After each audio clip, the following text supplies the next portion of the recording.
Gene Wilder Biography. Author, 1933 to 2016. Actor Gene Wilder made his first huge splash as the title character in Mel Stuart's film adaptation of Willy Wonka and the Chocolate Factory. Synopsis. Gene Wilder began his movie career in 1967's Bonnie and Clyde, but he became famous as a favorite of writer-slash-director Mel Brooks. His wacky roles in films such as Willy Wonka and the Chocolate Factory, Blazing Saddles and Young Frankenstein made him an unforgettable comedy icon. In his later years, Wilder became a serious novelist, writing a memoir and several novels. He was married to fellow actor-slash-comedian Gilda Radner, until her death in 1989. Gene Wilder died on August 28, 2016 at the age of 83. Early life.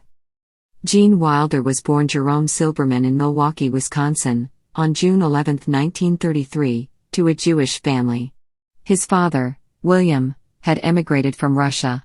His mother, Jean, was often ill from complications from rheumatic heart disease, and a doctor warned the 8-year-old Jerome, "Don't ever argue with your mother. You might kill her. Try to make her laugh." These circumstances began Wilder's lifelong calling to acting, as he made his mother laugh by putting on different accents. After a brief stint in a California military academy, Wilder moved back to Milwaukee and became involved with the local theater scene, making his stage debut as Balthasar in a production of Shakespeare's Romeo and Juliet. After graduating from high school, Wilder studied communication and theater arts at the University of Iowa, following that with a year studying theater and fencing at the Bristol Old Vic Theatre School in Bristol, United Kingdom. He returned to the United States to study the Stanislavski method of acting but was promptly drafted into the U.S. Army for 2 years, during which time he worked as a medic in Pennsylvania. Next, Wilder moved to New York City, where he took a variety of odd jobs, including a position as a fencing teacher, to support himself while he studied acting.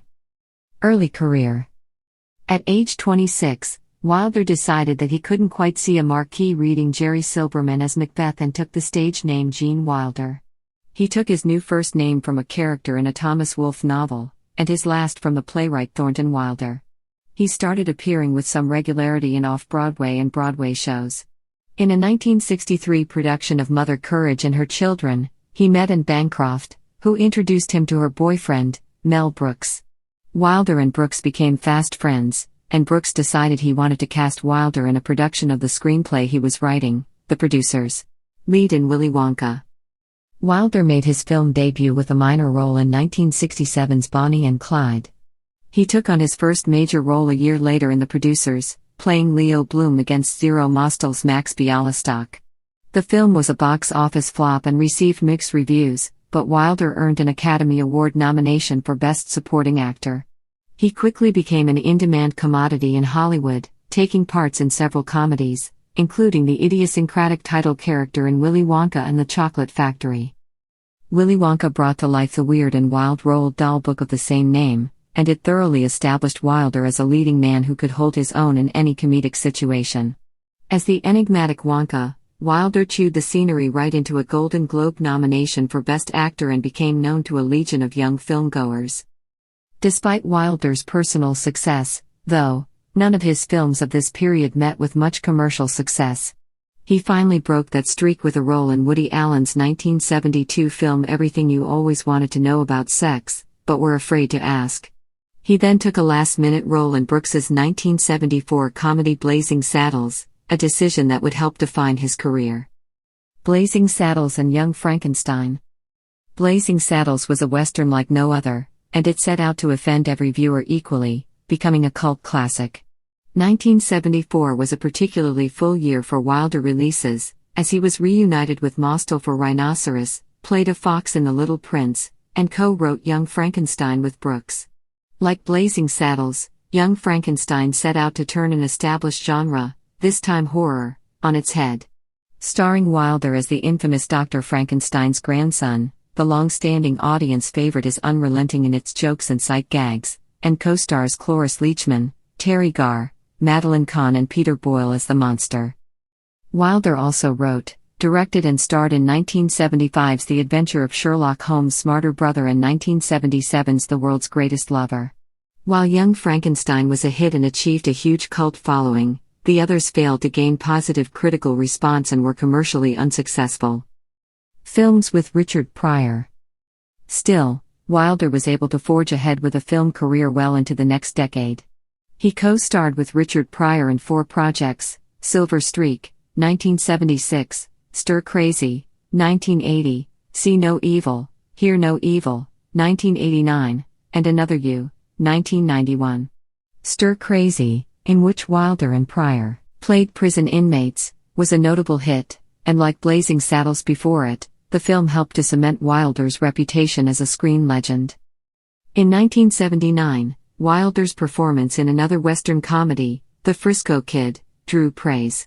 In the film, he plays a Polish rabbi who is traveling west and is befriended by a bank robber, played by Harrison Ford. Other films from this period include The Woman in Red, 1984, and Haunted Honeymoon, 1986. Relationship with Gilda Radner.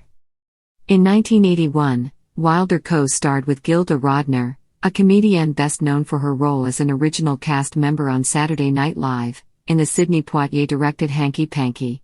Although both were married at the time, they started a relationship on set and sought divorces so that they could be married in 1984. The two had great affection for each other, though Wilder later recalled being frustrated by her neediness. While trying to become pregnant, Radner was diagnosed with ovarian cancer, and passed away in 1989. To honor her memory, Wilder started Gilda's Club, a support group for cancer patients. Retirement. During the 1990s, Wilder was involved in a string of flop movies and quickly cancelled television shows. But in 1999, Wilder starred in and co-wrote A+E Television's Murder in a Small Town. Set in 1938, the TV movie tells the story of Cash Carter, Wilder, a successful Broadway director who leaves New York City to run a theater company in Connecticut. There he teams up with his police officer friend and becomes involved with solving the murder of a wealthy businessman. When Murder in a Small Town premiered, it became the second highest rated A&E original movie.